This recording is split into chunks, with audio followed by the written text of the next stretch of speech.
Aí, né? Cooper Kupp, baita jogador. Agora vamos ver quem vem para fechar. Oh, olha ele aí, o melhor de todos os tempos! Sejam bem-vindos a mais um vídeo aqui do canal Cards de Bola. Meu nome é Rafael Satamini e hoje, como não podia deixar de ser, nós vamos voltar um pouquinho a esse final de semana. Vamos analisar esses jogos de domingo, dois jogos muito bons, quer dizer, um jogo muito bom, o outro jogo deixou um pouco a desejar, como eu já esperava. Né? Tivemos as finais de conferência da NFL entre New England Patriots e Denver Broncos e Los Angeles Rams contra Seattle Seahawks. Vocês já sabem que o Super Bowl vai ser New England Patriots contra Seattle Seahawks, mas agora nós vamos dar uma olhadinha com um pouco mais de carinho nesses dois jogos e ver o que foi decisivo e o que levou essas duas equipes a chegarem no Super Bowl. Como foi então esse jogo entre os Patriots e os Broncos? No primeiro tempo, a defesa dos Patriots começou muito bem, sufocando o Drake May. Ele não conseguiu produzir nada. E do outro lado da moeda, o ataque dos Broncos começou bem também. O Stidham, ele não fez uma boa partida, mas ele fez um bom primeiro drive. Começou com confiança, acertou um passe longo para o Marvel Mims, que queimou a marcação do Christian Gonzalez, que, diga-se de passagem, para mim foi o único snap ruim do Gonzalez no jogo inteiro. E logo em seguida ele achou o Sutton na end zone para abrir o placar, para botar 7-0 para os Broncos no placar. Depois que os Broncos fizeram esse touchdown, o ataque já começou a cair um pouco. Né? Eles ainda tiveram um drive bom, onde eles chegaram ali na red zone, numa situação de 4ª para 1, com a oportunidade de converter e depois tentar fazer o touchdown e abrir logo duas posses de cara, mas infelizmente eles não conseguiram, infelizmente para eles, né? Infelizmente para os torcedores do Denver Broncos, eles não conseguiram converter. Né? Muita gente critica a decisão do Sean Payton, fala que ele deveria ter batido o field goal, feito logo 10-0 e tal. É muito fácil você falar isso depois do jogo, depois que você vê que no segundo tempo vai cair uma nevasca, que vai ficar muito difícil fazer ponto. Mas naquele momento ali, eu não acho que foi uma decisão incorreta. Eu acho que o field goal, ok, não é uma decisão errada também, ele poderia ter ido para o field goal, feito 10-0, não seria uma decisão errada, mas eu entendo a decisão de ir para 4ª para 1. Eu só acho que a escolha de jogada foi infeliz e aí eles acabaram devolvendo a bola para o New England Patriots e perderam ali uma grande oportunidade. A partir desse momento, a coisa começou a desandar para o ataque dos Broncos. Tá? Próxima vez que os Broncos voltam para o ataque, o Jerry Stidham dá uma lambança enorme, a maior lambança do jogo. Ele, sob pressão, demora para se livrar da bola, faz um pump fake. Depois, quando ele tenta se livrar da bola, já é tarde demais. Ele acaba fazendo um passe para trás que é um fumble, não tem o que discutir. Foi revisado o lance, na hora eles tinham dado passe incompleto, mas teve a revisão e eles viram que realmente ele fez o passe na linha de 15 jardas e a bola foi para a linha de 13 jardas, então não tem o que discutir, foi um passo para trás, foi um fumble. E aí, no caso, quem foi prejudicado não foi nem os Broncos, foi os Patriots, porque no lance o jogador do Patriots ele recupera a bola e corre para a end zone. Né? Então, o certo seria os juízes não terem apitado nada e os Patriots terem marcado o touchdown logo naquele momento. Mas, como os juízes apitaram o fim da jogada, no fim das contas ficou valendo só a recuperação do fumble, o que não fez muita diferença, porque logo em seguida o Drake May conseguiu chegar na end zone e empatar o jogo. E o primeiro tempo, embora os Broncos tenham começado bem, tanto defensivamente como ofensivamente, o primeiro tempo terminou empatado em 7-7.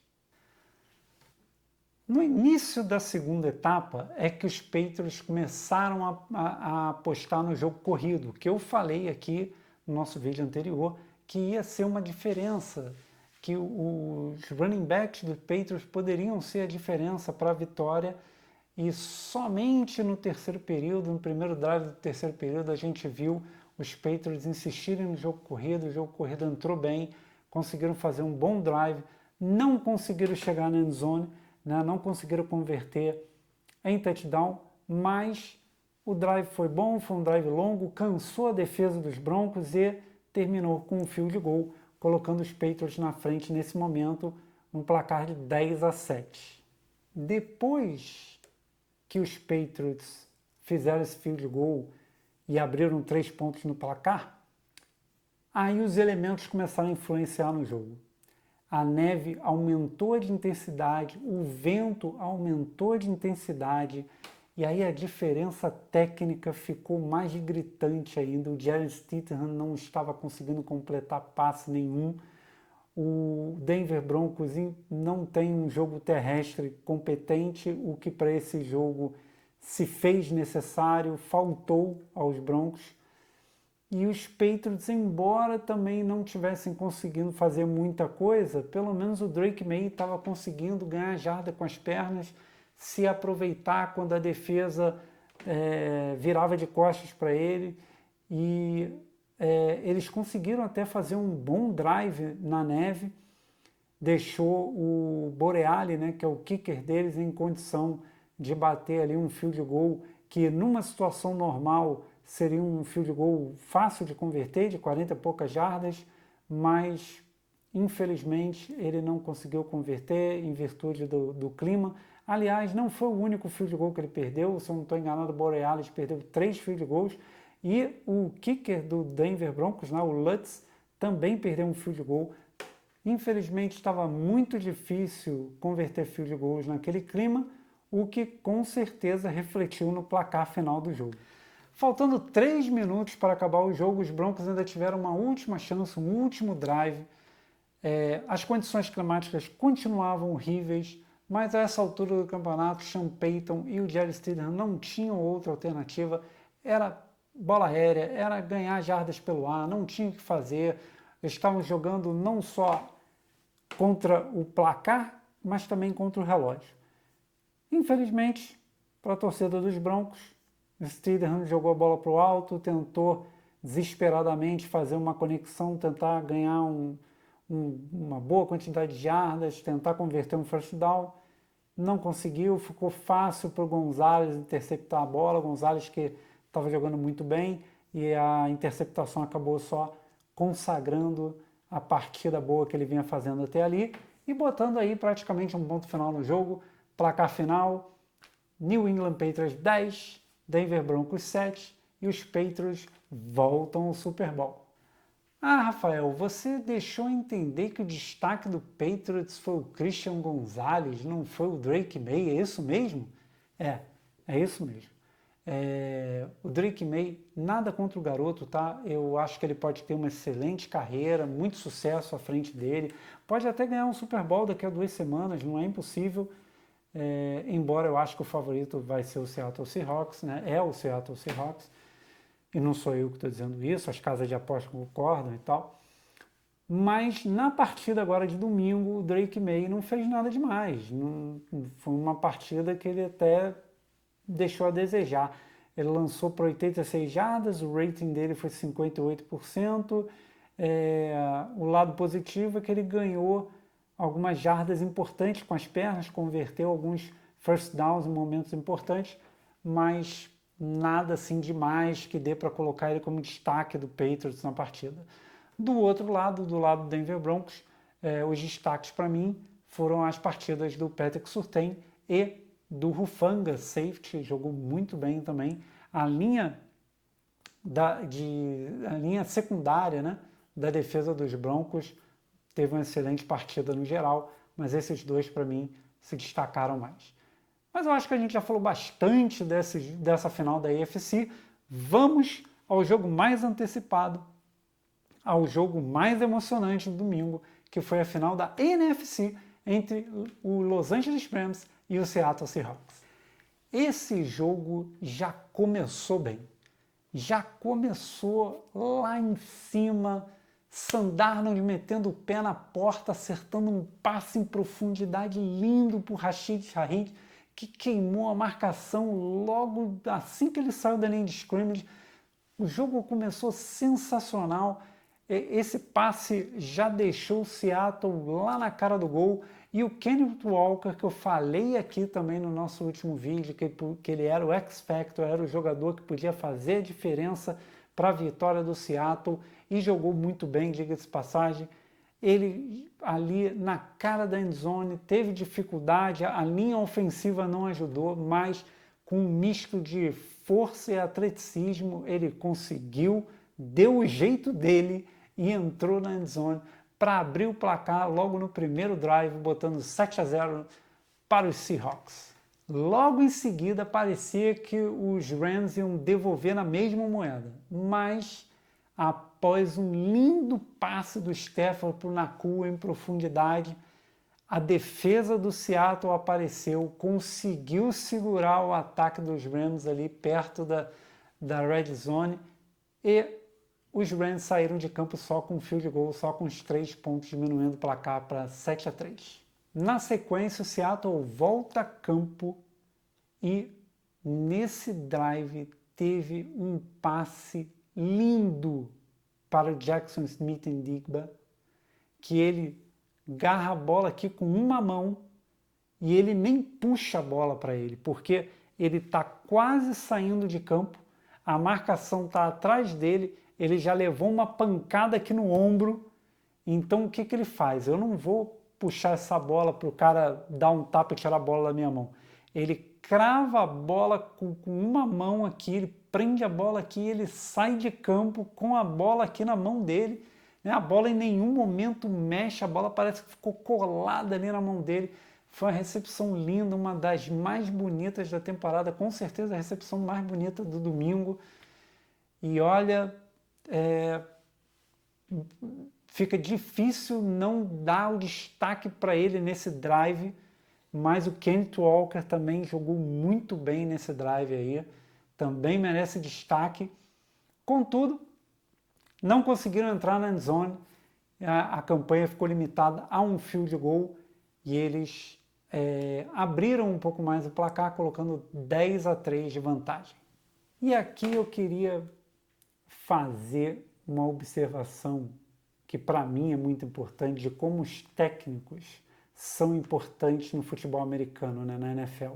Porque os Rams depois conseguem fazer um field goal, o placar está 10-6 para os Seahawks, e aí o Sean McVay faz uma mudança que eu achei sensacional. O jogo corrido não estava entrando, o Kyren Williams não estava conseguindo correr bem com a bola, então ele tira o Kyren Williams, ele bota o Blake Corum para ser o corredor, o jogo corrido entra, o ataque consegue fluir melhor, avançar melhor com um misto de passes e corridas, e aí quando chega na cara da endzone, lá na red zone, ele bota o Kyren Williams de novo, mas ele bota o Kyren Williams como um recebedor, né?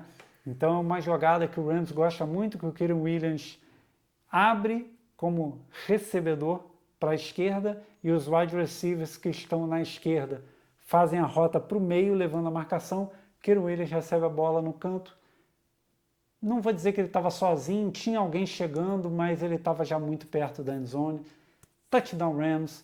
Rams pela primeira vez consegue assumir a liderança fazendo 13-10. Parecia que o primeiro tempo ia terminar com Los Angeles Rams na liderança, mas nos 2 últimos minutos o Seattle consegue fazer um drive sensacional. E o destaque desse drive, se no drive anterior, que eu comentei que não tinha como mencionar o Kenneth Walker, nesse drive aqui não tem como colocar alguém para concorrer com o Smith-Njigba. Esse drive foi dele, 3 recepções seguidas, 2 contestadas, a segunda ele leva uma pancada absurda no impacto, no momento que ele recebe a bola, não sei como que ele conseguiu ficar com aquela bola, e a última, que foi a do touchdown, ele simplesmente abriu, estava sozinho na endzone, e aí o Seattle vai para o intervalo com vantagem graças a esse touchdown do Smith-Njigba. No início do segundo tempo, o que acontece? Vem um dos lances que decidiu a partida. Essa partida teve ali 2 lances que eu acho que foram decisivos, né? Ou poderiam ser os lances decisivos, e esse é um deles. Logo no início, kickoff, os Rams vão retornar e o retornador de punch lá, o Xavier Smith, se eu não estou enganado, solta a bola, muffle total, fumble, e a bola recuperada pelo Seattle Seahawks já ali na cara do gol. Logo na primeira jogada, o Sam Darnold acha o wide receiver Jake Bobo sozinho na endzone para receber apenas o 4º passe dele na temporada inteira. Touchdown Seahawks, o Seahawks consegue abrir 2 posses de bola de vantagem. Após esse touchdown dos Seahawks, o que acontece? Os Rams conseguem avançar o campo com tranquilidade, fazem um touchdown. Logo em seguida, os Seahawks também, o Clint Kubiak chama um baita drive, um drive que no qual, para mim, o destaque foi o Cooper Kupp, mas foi bem equilibrado, uma mistura de corridas e passes, bem cadenciado, o time avança com tranquilidade e devolve na mesma moeda, faz outro touchdown. E aí a gente chega no momento que eu acho que foi outro momento decisivo do jogo, ou pelo menos poderia ser um momento de fragilidade dos Seahawks. Os Rams estão com a bola, é 3ª para 12, o Ricky Woolen, o cornerback, ele consegue quebrar a jogada, 4ª para 12, tudo que ele tinha que fazer era sair de campo, os Seahawks iam receber a bola, eles já estavam ali com 10 pontos de vantagem, 11 pontos de vantagem, jogo basicamente encaminhado aí para eles matarem o jogo, e aí ele resolve ir lá no banco dos Rams, xingar todo mundo, provocar todo mundo, recebe uma falta de taunting, que é uma falta que é difícil ser dada, mas que nesse caso foi muito bem dada, não tenho o que questionar, foi claramente taunting. E aí a 4ª para 12, que podia ali definir o jogo para o Seahawks, vira uma 1ª para 10, e aí novamente o técnico aparece, chama que veio novamente, ele vê o momento de fragilidade do Woolen, que está abalado, que ele sabe que ele fez besteira, coloca o Puka Nacua numa jogada mano a mano com o Woolen, não deu outra, Nacua bate o Woolen, recebe o passe na endzone, touchdown Rams, e um jogo que poderia estar muito bem encaminhado para o Seattle Seahawks, novamente fica apertadíssimo, 4 pontos apenas de vantagem, tudo pode acontecer naquele momento. Bom, a partir desse momento, o jogo ficou super emocionante, né? Óbvio. Fim de jogo, 4º período, 4 pontos de vantagem, né? 31-27 no placar. O que acontece? Os Rams ele tem ainda uma boa chance, um bom drive do Stafford, tá? O time avançou bem, chegou na red zone, mas aí a secundária do Seattle, que tinha acabado de sair no pau no banco, Emmanuel brincando lá com o Woolen por causa daquele taunting e tal. Eles se acalmaram, voltaram para o jogo, a secundária jogou muito bem, se eu não estou enganado, o Witherspoon conseguiu quebrar 2 passes aí nesse drive. Os Rams tiveram que ir para uma 4ª para 4, que é uma situação complicada, porque o field goal não resolvia, eles estavam perdendo por 4 pontos, eles precisavam do touchdown, e não conseguiram converter, né, para a tristeza aí dos torcedores dos Rams. E aí a bola voltou para os Seahawks, faltando 5 minutos, eles conseguiram alguns first down, queimaram bastante relógio, devolveram a bola para os Rams já faltando 25 segundos, e aí não tinha muito mais o que fazer, ainda mais quando você está precisando de um touchdown, não de field goal, né? O jogo se encerrou ali. Um baita de um jogo emocionante, um jogaço 31-27 para os Seahawks, e os Seahawks vão para o Super Bowl. Destaques do jogo para mim, olha, eu poderia muito bem dar um destaque para os 2 quarterbacks, os 2 quarterbacks jogaram muito bem. Deixa eu olhar aqui na minha colinha, O Stafford lançou para 374 jardas, 3 touchdowns, rating de 127, e os números do Darnold foram muito parecidos, tá? Um pouquinho menos de jarda, 20, 30 jardas a menos, mas também lançou para 3 touchdowns. Os dois não lançaram interceptações, 0 interceptações. O rating do Darnold também foi de 127. Eu poderia simplesmente dar o destaque aqui para o Stafford e para o Darnold, estaria justo, mas o que o Smith-Njigba foi clutch nesse jogo. E olha que os números do Nacua foram tão bons ou melhores quanto os números do Njigba. Então, mas você vai dar um destaque para o Njigba e o Nacua teve os números semelhantes? Momento de jogo, tá? Aqui para mim é momento de jogo. O Smith-Njigba foi sensacional nos momentos em que o Seattle precisava que algo acontecesse. E ele resolveu. Ele abria, ele recebia o passe contestado, livre, first down, touchdown. O que o Seattle tivesse precisando, o Smith-Njigba entregou nesse jogo. Então, eu poderia dar destaque para o Nacua, né? Mas vou dar para o Stafford. E eu poderia dar destaque para o Darnold, mas eu vou dar para o Smith-Njigba.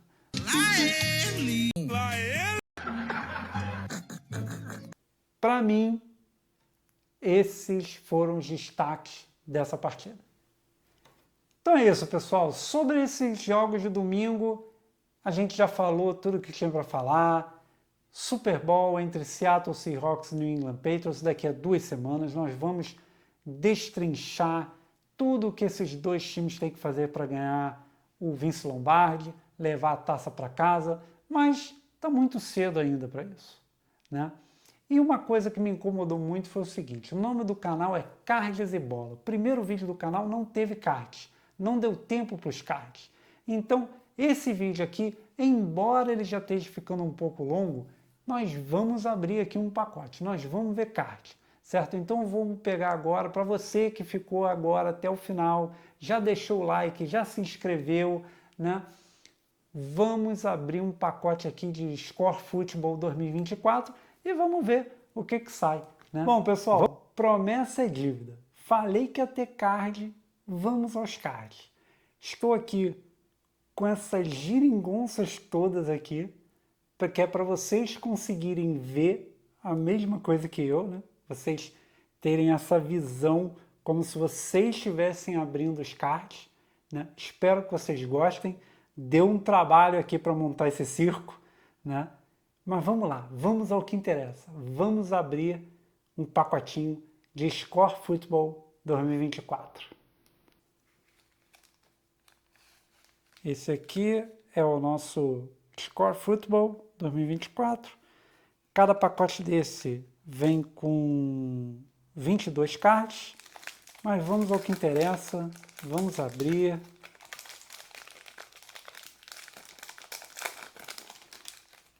E eu vou fazer o seguinte aqui, ó. Vou tirar aproximadamente metade, ok? Metade do pacote. Vamos deixar a outra metade aqui. E vamos aos cards. Primeiro card, como vocês podem ver, Jalen Thompson, safety dos Cardinals. Jalen Thompson, safety dos Cardinals. Segundo card, olha aí, olha quem é. Deshaun Watson. Deshaun Watson, nosso queridíssimo e controverso quarterback do Cleveland Browns. Por enquanto, nada demais, né, galera? Mark Andrews, tight end. Mark Andrews, tight end do Baltimore Ravens, que já está já no fim de carreira, mas um baita tight end, tá? Um bom card. Danny White, quarterback do Dallas Cowboys. Card retrô, card antigo aí, um um grande quarterback aí da história do Dallas Cowboys, o Danny White. Agora o negócio subiu de nível de uma maneira assustadora. Bruce Smith, o recordista de sacks da NFL, Bruce Smith, esse daqui, se bobear, vai para minha coleção pessoal, porque eu sou fãzaço do Bruce Smith. Para mim, o melhor jogador a vestir uma camisa do Buffalo Bills, Bruce Smith. Que card sensacional que a gente tirou agora, hein? Jonathan Taylor, ó. Baita card, hein? Baita card, baita running back, carregou o ataque dos Colts nas costas por vários jogos aí nessa temporada. Baita card. Ty Law, outro card aí, vamos dizer assim, um pouco retrô, né? Jogador já aposentado, Ty Law, grande cornerback aí do New England Patriots, naquela fase ali de início de carreira do Tom Brady, ajudou aí, fez parte daquela defesa que ajudou o Tom Brady a ganhar 3 Super Bowls no início da carreira. Ty Law, baita cornerback, está aí em homenagem ao New England Patriots, que está indo para o Super Bowl. Temos aqui um representante do New England Patriots, Ty Law. E aí, ó, Puka Nacua, outro representante aí do vídeo de hoje, um representante dos que nós falamos hoje, né? Jogador da atualidade, jogador de altíssimo nível, meu wide receiver preferido hoje na NFL, Puka Nacua, arrebentou essa temporada, arrebentou todas as temporadas, desde a temporada de calouro dele, baita card. Esse aqui é outro que de repente vai para minha coleção pessoal. Opa, Cooper Kupp, logo em seguida. Aqui um representante tanto do Los Angeles Rams quanto do Seattle Seahawks, né? Aqui em 2024, né, essa aqui é uma coleção de 2024, ele ainda estava nos Rams, hoje ele já está nos Seahawks, né? Então o uniforme está um pouco desatualizado, mas não deixa de ser um baita card. Cooper Kupp, outro baita jogador também, já está mais para o fim de carreira, mas muito legal esse card aqui. E para fechar, quem que nós temos? Jerry Rice, olha só, cara, 3 wide receivers seguidos, 3 baita wide receivers. Olha, esse card aqui é um cardaço, meu amigo. Jerry Rice, o melhor wide receiver de todos os tempos. Que baita card. Fechando com chave de ouro. Jerry Rice. Espero que vocês tenham gostado. Eu gostei muito dessa nossa abertura de casa. Deixa eu tirar esse trem aqui, porque esse negócio incomoda para um cacete, né? Mas vale a pena, que é para vocês poderem ter aí a sensação, né, de ver junto comigo os cards. Ah, Rafael, por que você não abriu logo todos os cards do envelope? Muito simples, esse vídeo já está longo demais e essa semana eu pretendo fazer um novo vídeo falando de NFL, porque da temporada passada para essa, nós tivemos já 18 trocas de treinadores, mais da metade da liga trocou de técnico, é algo que não é muito comum de ver na NFL e é algo que eu acho que vale a pena ser mencionado, então eu devo voltar com um vídeo falando esses novos técnicos aí que estão chegando à liga, né? Quais são os times, quem são esses treinadores. E aí, como vai ser um vídeo também relacionado à NFL, eu termino de abrir esse envelope aqui, a gente vê o restante dos cards que nós temos aqui de NFL no próximo vídeo, né? E se você ficou até aqui, é porque você gostou muito. Ou você gosta de NFL, ou você gosta de kart. Mesmo que você não goste muito de NFL, vale a pena deixar o seu like e principalmente se inscrever no canal, porque a temporada de NFL está acabando e daqui a pouco a gente vai começar a falar de NBA. Ah, mas eu não gosto muito de NBA, eu gosto mais de futebol. Daqui a pouco vai chegar a Copa do Mundo. A gente vai falar de Copa do Mundo aberta. Vamos abrir pacotinho aqui de figurinhas da Copa. Vai ser diversão garantida nesse ano de 2026. Se inscreve, ativa o sininho para receber as notificações e eu te vejo no próximo vídeo.